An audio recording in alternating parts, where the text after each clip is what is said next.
اسماعیل کی زندگی میں آنے والی پہلی لڑکی شہزادی تھی۔ اس کے بعد ٹریننگ سینٹر میں اس کا واسطہ ایک سے ایک خوبصورت اور طرح دار لڑکیوں سے پڑا تھا، مگر ان میں سے کوئی بھی جسمانی کشش اور خوبصورتی کے لحاظ سے ہنا کے پلے کی نہیں تھی۔ ہنا میں ہر وہ خوبی اور ہر وہ ادا موجود تھی جو کسی مرد کو ایک عورت میں درکار ہو سکتی ہے، اور اس وقت تو وہ تھی بھی اس حالت میں جہاں تک ایک مرد کی سوچ کی رسائی بھی مشکل ہو پاتی۔ لیکن اس کے باوجود اسماعیل کوئی ایسی تحریک بیدار کرنے میں ناکام رہا جس سے وہ اپنے مقصد میں کامیاب ہو پاتا۔ ہنا کا عریاں جسم دیکھنے کے باوجود اس کے جذبات سرد تھے۔ شراب کا نشہ بھی اس کا مطمع نظر پورا کرنے کے لیے سود مند ثابت نہ ہوا۔ اس نے غصے میں کھولتے ہوئے شراب کی بوتل دیوار پر دے ماری اور دونوں ہاتھوں سے سر کو تھام لیا۔ کیا میں اپنی بہن کا انتقام نہیں لے پاؤں گا؟ کیا میں اس کمینے سیٹ کو ویسی ذلت سے دوچار نہیں کر سکوں گا جیسی ذلت اس نے میرا مقدر کر دی تھی؟ سوالیہ سوچیں اس کے دماغ میں گونج کر رہ گئیں۔ اس کی پیش قدمی میں ٹھہراؤ آتے دیکھ کر ہنا کے رونے کی آواز دھیمی ہوئی اور اس نے ایک مرتبہ پھر گڑ گڑا کر کہا، شاہ جی پلیز معاف کر دو، تیری گڑیا کی طرح میں بھی بے قصور ہوں، مجھے برباد کر کے تیری گڑیا کی روح کو کیسے چین آئے گا؟ وہ تھاڑا بکواس بند کرو۔ اور وہ سہم گئی۔ چند لمحوں بعد اسماعیل نے جیب سے چابی نکال کر اس کے ہاتھ پاؤں سے بندھی ہتھکڑیاں کھول دیں۔ ہاتھ پاؤں آزاد ہوتے ہی اس نے جھپٹ کر بستر کی چادر اپنے گرد لپیٹ لی۔ اسماعیل نڈھال ہو کر وہیں فرش پر بیٹھ گیا۔ اس کے دماغ میں عجیب سی سنسناہٹ ہو رہی تھی، یوں لگ رہا تھا جیسے وہ بہت بڑی بازی ہار چکا ہو۔ وہ تھکے تھکے سے لہجے میں بولا، سامنے الماری میں کپڑے پڑے ہیں، پہن لو۔ بستر کی چادر اچھی طرح اپنے گرد لپیٹ کر وہ اٹھی اور الماری کی طرف بڑھ گئی۔ چند لمحے پہلے تک اس کا بدن ایک کھلی کتاب کی طرح اسماعیل کے سامنے تھا، مگر جیسے ہی اس کا بس چلا اس نے اپنے بدن کو ڈھانپ لیا تھا۔ اسی کو ایک عورت کی شرم اور حیا کہتے ہیں۔ جیسے ہی وہ کپڑے پہن کر فارغ ہوئی، اسماعیل نے کار کی چابی اس کی سمت بڑھائی۔ یہ لو کار کی چابی، ڈرائیو کر سکتی ہو نا؟ اس نے اس بات میں سر ہلایا، جی۔ اسماعیل بولا، تو پھر جاؤ، چلی جاؤ یہاں سے۔ وہ بولی، آپ؟ میں؟ اسماعیل بولا، میں نے کہا بھاگ جاؤ، یہ نہ ہو میرا ارادہ بدل جائے۔ ہنا نے زور دے کر کہا، تمہارا ارادہ کبھی نہیں بدل سکتا، مگر اس نے رکنے کی کوشش نہیں کی تھی۔ اس کے باہر نکلتے ہی اسماعیل کی آنکھیں بند ہونے لگیں۔ ہنا کو پامال کر کے وہ سیٹ فاضل کو ویسے ہی اذیت سے دوچار کرنا چاہتا تھا جیسا اس نے اسماعیل کے ساتھ کیا تھا، مگر اس کے ساتھ وہ یہ بھی جانتا تھا کہ اس کی بیٹی مظلوم ہے۔ اس کا ضمیر ہنا کے ساتھ ایسا سلوک کرنے پر راضی نہیں تھا، اور اپنے ضمیر کو سلانے کے لیے اس نے بے تحاشا شراب پی تھی، لیکن پھر بھی اپنے ارادے میں کامیاب نہ ہو سکا تھا۔ اتنی زیادہ شراب نوشی اس کے ضمیر کو تو نہیں سلا سکی تھی، مگر اس کے دماغ کو سلا رہی تھی، اور اس کے نیند میں ڈوبتے دماغ میں یہ احساس جاگزیں تھا کہ اس کی آنکھیں تھانے یا سیٹ کے کسی عقوبت خانے میں کھلیں گی، لیکن اس کے باوجود اسے اپنی نیند پر اختیار نہیں رہا تھا۔ ہنا کی چیخیں سیٹ فاضل کی برداشت سے باہر تھیں۔ اسماعیل شاہ نے اس سے بہت بھیانک انتقام لیا تھا۔ اس کے وہم و گمان میں بھی نہیں تھا کہ وہ اس طرح اسماعیل کے سامنے بے بس ہو جائے گا، جسے وہ کیڑے مکوڑے سے زیادہ اہمیت دینے کے لیے تیار نہیں تھا، اس سے اس طرح بدلہ لے گا، یہ اس نے کب سوچا تھا۔ چیختے اسماعیل کو دھمکیاں دیتے اور اس کی منت سماجت کرتے کرتے اس کا گلا بیٹھ گیا تھا۔ جس وقت کپڑا پھٹنے اور ہنا کی بلند چیخ سنائی دی، اس نے اپنا موبائل کھینچ کر دیوار پر دے مارا، اور اس کے ساتھ اس کے پہلو میں شدید درد اٹھا اور وہ سینے پر ہاتھ رکھ کر نیچے گر گیا۔ کمرے کے دروازے پر کھڑا نورل سیٹ صاحب کہتے بھاگ کر اندر داخل ہوا اور اسے سنبھالنے لگا۔ سیٹ کے منہ سے بمشکل نکلا، ڈاکٹر کو فون کرو، اور تعمیل ارشاد میں نورل بھاگ کر فون کے پاس پہنچا۔ اگلے لمحے وہ فاضل خان کے خاندانی ڈاکٹر سے بات کر رہا تھا۔ فاضل کے خاندانی ڈاکٹر نے وہاں پہنچنے میں دیر نہیں لگائی تھی۔ اس کی آمد سے پہلے نورل سیٹ کو بیڈ پر منتقل کر چکا تھا۔ ڈاکٹر نے فاضل علی کو چیک کیا اور پھر اسٹیتھوسکوپ کانوں سے نکالتے ہوئے دھیرے سے بولا، ہارٹ اٹیک ہوا ہے، فی الحال میں سکون کا انجیکشن دے رہا ہوں، بعد میں تفصیلی چیک اپ کروا لینا۔ اور نورل اس بات میں سر ہلانے لگا۔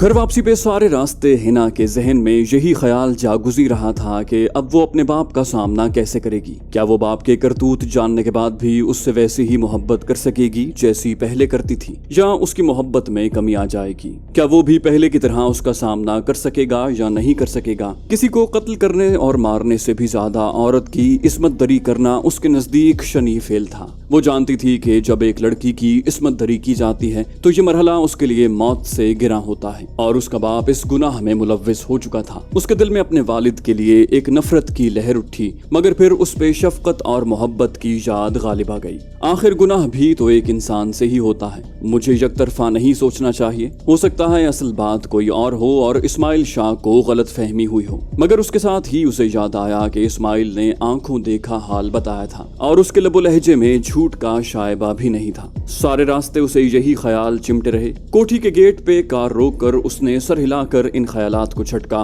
और जोर से हॉर्न बजाया। चौकीदार ने जेली खिड़की खोलकर बाहर झांका। हिना को पहचानते ही उसकी आंखें हैरत से फैल गईं। बीबी, छोटी बीबी आप? चौकीदार, चचा मैं ही हूँ, गेट तो खोलो। उसके होंठों पर मुस्कुराहट दौड़ गई। चौकीदार ने जल्दी से गेट खोला और वो कार अंदर ले गई। पोर्च में कार रोकते ही वो नीचे उतरी और तेज कदमों से चलती हुई अंदर की जाने बढ़ गई। ड्राइंग रूम में उसे अपनी माँ सोफे पर मगमूम बैठी दिखाई दी। मम्मी। अंदर दाखिल होते ही वो जोर से चिल्लाई। गुड़िया? उसकी माँ रखशंदा बेगम उसे देखते ही हैरत से उछल पड़ी। अगले लम्हे वो उसके सीने में सर छुपाए सिसक रही थी। माँ बेटी का जज्बाती मिलाप काफी देर जारी रहा। पापा से बात हुई तेरी? उसने इनकार में सर हिलाया। नहीं मम्मा। वो बोली तो मेरा ख्याल है पहले उन्हें इत्तला दे दें, वो मुझसे भी ज्यादा परेशान है। हिना ने झिझकते हुए पूछा कहाँ है वो बोली दूसरे मकान पर हैं। और वो फाजिल का नंबर डायल करने लगी मगर नंबर ऑफ मिला। वो बोली गालिबन उसने फोन बंद किया हुआ है। वो पीटीसीएल नंबर डायल करने लगी। दूसरी ही घंटी पर फोन उठा लिया गया। हेलो? वो नूरल की आवाज पहचानते हुए बोली नूरल, फाजिल कहाँ है? वो बोला मालिकन, सेठ साहब आराम कर रहे हैं। वो बोली उठाओ उन्हें, आराम का ये कौन सा टाइम है? नूरल ने कहा मालिकन, उन्हें सीने में दर्द हुआ था, डॉक्टर साहब ने नींद का इंजेक्शन लगाया है। रखशंदा बोली कब? तूने मुझे पहले क्यों नहीं बताया? वो बोला मालिकन, उन्होंने मना किया था कि आप परेशान हो जाएंगी, वैसे भी इतना सीरियस मसला नहीं। वो बोली बकवास करने की जरूरत नहीं है, मैं वहीं आ रही हूँ। उसने राब्ता मुनक़ता कर दिया। हिना ने पूछा क्या हुआ मम्मी? वो बोली तेरे पापा को सीने में दर्द उठा है, कहीं हार्ट अटैक ना हो, मैं उनके पास जा रही हूँ। हिना बोली कैसे, क्या अस्पताल में है? वो बोली नहीं, कोठी पर ही है, सुकून आवर दवाओं के जेरे असर। हिना बोली मम्मा मैं आपके साथ चलती हूँ। उसकी माँ उसकी पेशानी पर बोसा देते हुए बोली नहीं, तुम्हें आराम की जरूरत है। हिना बोली मम्मा मैं बिल्कुल ठीक हूँ। उसकी माँ बोली गुड़िया कह जो दिया, तुम आराम करो, तुम्हारे पापा भी बिल्कुल ठीक हैं। हिना बोली मम्मा वो जागते ही सबसे पहले मेरे बारे में पूछेंगे। उसकी माँ बोली तो तुम घर में ही हो, कहीं भागी तो नहीं जा रही? वो जैसे ही जागेंगे अपनी गुड़िया के पास ही आएंगे। हिना बोली ठीक है मम्मा, फिर मैं सो रही हूँ। उसकी माँ ने कहा ठीक है बेबी सो जाओ, मैं तेरे पापा की खैर खबर ले आऊँ। माँ के जाते ही वो अपने बेडरूम में आ गई। उसने जानबूझकर मम्मा के साथ जाने की जिद नहीं की थी। अपने बाप का सामना करने में उसे अजीब सी झिझक महसूस हो रही थी। अचानक एक ख्याल उसके जहन में उभरा कि वालिद ने सबसे पहले उस जगह के मुतालिक पूछना है जहाँ इस्माइल ने उसे कैद किया था। ये भी मुमकिन था कि वो उस जगह की तलाशी लेने को चल पड़े और इस्माइल के मुतालिक उसे यकीन था कि वो शराब के नशे में मदहोश पड़ा होगा।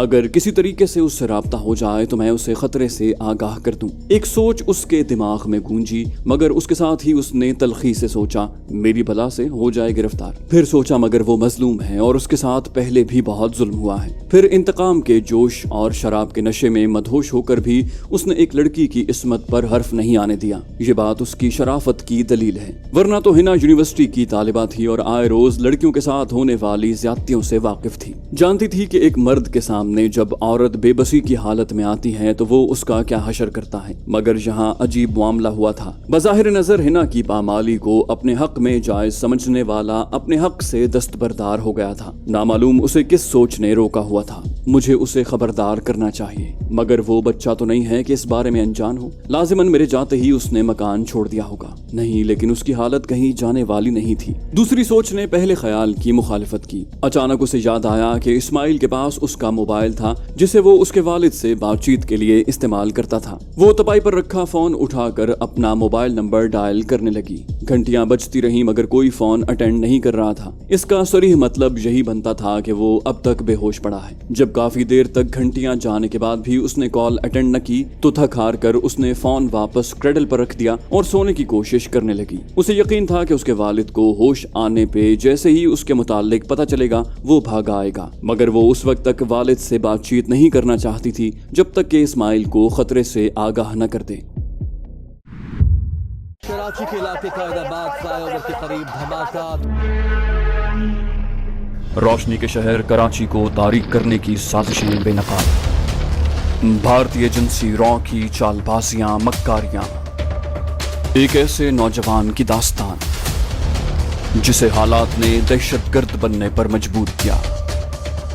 बदनाम ज़माना एजेंसी ब्लैक वाटर के गलीज धंधे, पाकिस्तानी ISI के कारनामे, मुल्क की खातिर कुर्बानियां, स्नाइपर और भगोड़ा के बाद पेश खिदमत है रियाज आकिब कोहलर का एक और शाहकार नॉवल दलदल। कैसे हैं आप सब लोग? आतिफ कॉन्फ्रेंस रूम की कुर्सियों पर तरतीब से बैठे ISI के मेंबरान से मुखातिब हुआ। तमाम बैक जबान बोले, फाइन सर। किसी तमहीद में पड़े बगैर मैं ताज़ा सूरत हाल आप लोगों के सामने रखना चाहता हूँ। पिछले चंद माह से हमारे एक दोस्त ने काफी उधम मचाया हुआ है। मेरी मुराद मेजर रोहित से है। इससे पहले भी मैंने एक दो दफा उसके बारे में बताया था कि ये काफी खतरनाक और चालाक शख्स है, बल्कि ये बात उसकी पाकिस्तान आमद से पहले आप लोगों तक पहुंचा दी गई थी और इसी मकसद के लिए ये हुक्म भी दिया गया था कि कोई अकेला फर्द उससे नहीं उलझेगा। मगर मेरा ख्याल है कि इस एहतियात का कोई फायदा नहीं हुआ। हमारे 2-3 बंदों को नुकसान पहुंचाने के बाद उसकी हिम्मत इतनी बढ़ गई है कि वो हमारा ताक़ुब कर रहा है। इससे ज्यादा हमारी तौहीन क्या होगी। फिर खुशकिस्मती से जब उसका कोई क्लू मिलता है तो पुराना एजेंट भी उसे रोक नहीं पाता। ये क्या है? सिर्फ बेपरवाही। अगर इसी तरह होता रहा तो हम आगे आगे होंगे और दुश्मन हमारे पीछे पीछे। अपने मुल्क ही में हम उनसे छुपते फिरेंगे। आप सारे तरबियत याफ्ता एजेंट हो,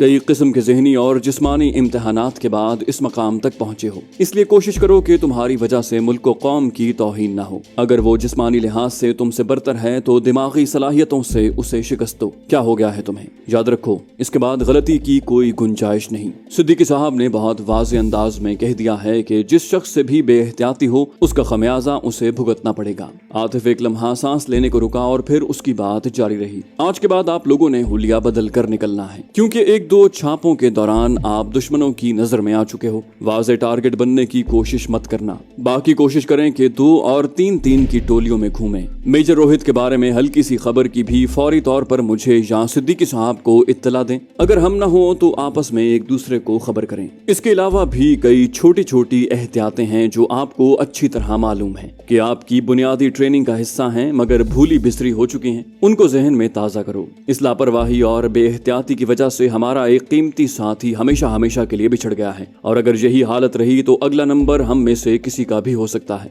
मुल्क की हिफाजत में जान देना बिलाशुबा शहादत है और शहादत का रुतबा बहुत अजीम तर है, लेकिन याद रखना मुल्क को शुहदा से ज्यादा गाजियों की जरूरत है। बाकी बातें काफी हैं, लेकिन थोड़े कहे को काफी जानते हुए उम्मीद करता हूँ कि मैं अपनी बात की वजाहत कर चुका हूँ। अब अगर आप में से किसी ने कुछ कहना है तो कह सकता है, मगर उसकी दावत पर किसी ने जबान न खोली। आपकी खामोशी से मैं 2 ही नतीजे अखज कर सकता हूँ कि या तो आपको सब कुछ समझ आ गया है या आपको बिल्कुल समझ नहीं आए। इरफान संजीदा लहजे में बोला, सर हम मुकम्मल समझ चुके हैं। आतिफ ने कहा, अगर यूं है तो फिर टाइम जाया करने की जरूरत नहीं है और तमाम लोग अपनी ड्यूटी पर जा सकते हैं। आतिफ की बात पूरी होते ही तमाम अपनी नशिस्तों से खड़े हो गए और आतिफ के बाहर निकलते ही बाहर का रुख करने लगे। सभी के चेहरे पर एक नया अज़्म और वलवला नजर आ रहा था।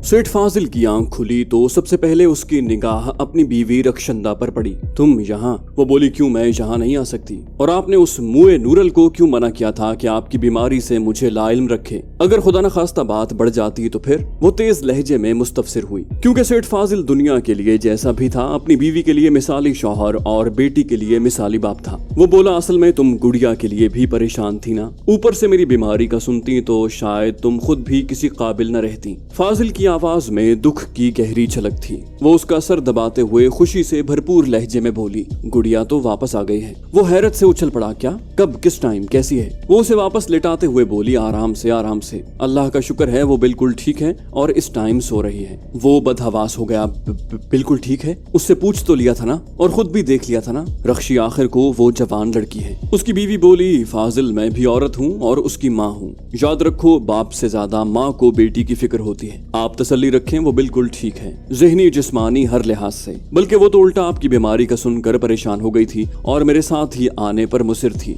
मैंने बड़ी मुश्किल से उसे रोका है। वो बोला, इसका मतलब है वो बिल्कुल ठीक है? तुमने इत्मीनान कर लिया था ना? वो बोली उफ़ो फाजिल, कह जो रही हूँ कि वो बिल्कुल ठीक है। सेठ बोला वो वापस कैसे आई है? उस खबीस ने उसे कैसे रिहा कर दिया? उसकी बीवी ने कहा ये तफसील मैं नहीं पूछ सकी क्योंकि उसी वक्त आपकी बीमारी का सुनकर मेरे हाथ पांव फूल गए थे। वो बोला फिर तुम ये कैसे कह सकती हो कि वो बिल्कुल ठीक है? वो बोली क्या मैं आपको इतनी बच्ची नजर आ रही हूँ कि जवान बेटी के एहसासात की मुझे खबर नहीं होगी? वो बोला मगर फाजिल खान को यकीन नहीं आ रहा था और उसकी वजह उसके अलावा कुछ नहीं थी कि वो अपने कानों से हिना की चीखो पुकार सुन चुका था। वो बोली मेरा ख्याल है आपको यकीन नहीं आ रहा, चलो अपनी आंखों से देख लो। गुड़िया जिस हालत में अगवा हुई थी उसी तरह लौटी है। सेठ फाजिल बोला मेरी भी यही तमन्ना है कि वो उसी तरह लौटी हो, मगर खैर तुम नहीं समझोगी। चलो घर चलें, गुड़िया मुंतजिर होगी। थोड़ी देर बाद वो घर पहुंच गए। बेटी के बेडरूम की तरफ जाते हुए फाजिल के कदम मन मन भर के हो रहे थे। उसे पता था कि वो इस्माइल की ज़बानी अपने बाप के मुताल्लिक काफी कुछ जान चुकी होगी। यूं भी एक दिन उससे ये सब कुछ पता चलना ही था। वो पढ़ी लिखी थी और तालीम याफ्ता औलाद को अंधेरे में नहीं रखा जा सकता, और अगर वो लड़की ना होती तो शायद फाजिल कब का उसे अपने रंग में रंग चुका होता। बेडरूम का दरवाजा धीरे से धकेल कर वो मियाँ बीवी अंदर दाखिल हुए। हिना जानबूझकर सोती बनी। वो उस वक्त बाप का सामना नहीं करना चाहती थी। वो बोला ये तो सोई हुई है। रक्षंदा बोली तो सोने दो, बाद में बात कर लेना। और फाजिल सर हिलाते हुए उसके हमरा बाहर निकल गया। बेटी को सुकून की नींद में देखकर उसके अंदेशे तो खत्म हो गए थे, मगर ये सवाल हनूज तिश्ना था कि इस्माइल ने उसे बगैर कुछ कहे कैसे रिहा कर दिया। इस राज से हिना ही पर्दा उठा सकती थी। वो दोनों मियाँ बीवी उसके जागने का इंतजार करने लगे। वालिदैन के कमरे से निकलते ही हिना ने एक मर्तबा फिर अपने नंबर पर ट्राई किया, मगर किसी ने भी कॉल अटेंड न की। उसने सोचा या तो वो बेहोश है या फिर मोबाइल उसी मकान में छोड़कर खुद वहां से भाग गया है। उसके दिमाग में कॉल अटेंड न होने के दो ही सबब आए, जिसमें पहला सबसे ज्यादा करीने कयास था और इसी वजह से वो उस मकान का पता किसी को भी नहीं बताना चाहती थी, मगर उस कार के कागजात से आसानी से कार के मालिक और उसके मकान का पता चलाया जा सकता है। एक और परेशान कुन सोच उसके दिमाग में गूंजी। यूं भी इस्माइल की कार वो घर के अंदर तक ला चुकी थी। उसने सोचा चलो सुबह तक इंतजार करती हूँ, अगर उसके बाद भी उसने कॉल अटेंड न की तो उसकी अपनी किस्मत। मुझसे जो हो सका मैंने किया, इससे ज्यादा मेरे बस में नहीं है। ये सोचकर वो सोने की कोशिश करने लगी। इसके बावजूद कि पिछले चंद रोज उसने बहुत ज्यादा तकलीफ और बेआरामी में गुजारे थे, वो अपनी इस कोशिश में कामयाब न हो सकी। नींद हैरत अंगेज तौर पर उसकी आंखों से दूर थी। ये बात उसकी समझ से बाहर थी कि वो इस्माइल के लिए अपने दिल में इतनी हमदर्दी क्यों महसूस कर रही है। वो उसके बाप का दुश्मन था और इस नाते बराह रास्त न सही बिलवास्ता उसका दुश्मन जरूर था। इस दुश्मनी की सजा वो पिछले चंद दिनों में भुगत चुकी थी और ये भी बैद नहीं था कि जिंदगी के किसी और मोड़ पर भी उसका सामना दोबारा इस्माइल से दुश्मन की सूरत में होता। सबसे बढ़कर वो उसके बाप को कत्ल करने के दर पे था, और अब जबकि हिना रिहा होकर आ गई थी, लाजिमन उसका बाप भी उसके खिलाफ सरगर्म हो जाता और अपने बाप के इख्तियारात वो अच्छी तरह जानती थी। उन दोनों के टकराव का क्या अंजाम होना था, इस बारे में वो कोई अंदाजा भी नहीं लगा सकती थी। अलबत्ता इतना वो जानती थी कि उन दोनों में से किसी की भी मौत उसे गवारा नहीं थी। जाने कितनी देर वो इन्हीं ख्यालात में गुम रही। अचानक उसकी नजर दीवार पर लगे क्लॉक पर पड़ी। सुबह के 5 बजने वाले थे। उसने एक मर्तबा फिर अपने नंबर पर ट्राई की। नतीजा हस्बे साबिक रहा। 2-3 मर्तबा ट्राई करने के बाद वो फोन बंद करने ही लगी थी कि फोन से इस्माइल की नींद में डूबी हेलो उभरी। तो दोस्तों ये थी हमारी आज की एपिसोड। उम्मीद करते हैं आपको हमारी कहानी पसंद आई होगी। जाने से पहले इस वीडियो को लाइक कीजिए और शेयर करना मत भूलिए। कमेंट करके हमें बताइए कि आपको हमारी वीडियो कैसी लगी, और अगर अभी तक आपने इस चैनल को सब्सक्राइब नहीं किया तो इसे सब्सक्राइब कीजिए और बेल आइकन दबाकर ऑल नोटिफिकेशंस ऑन कर लीजिए।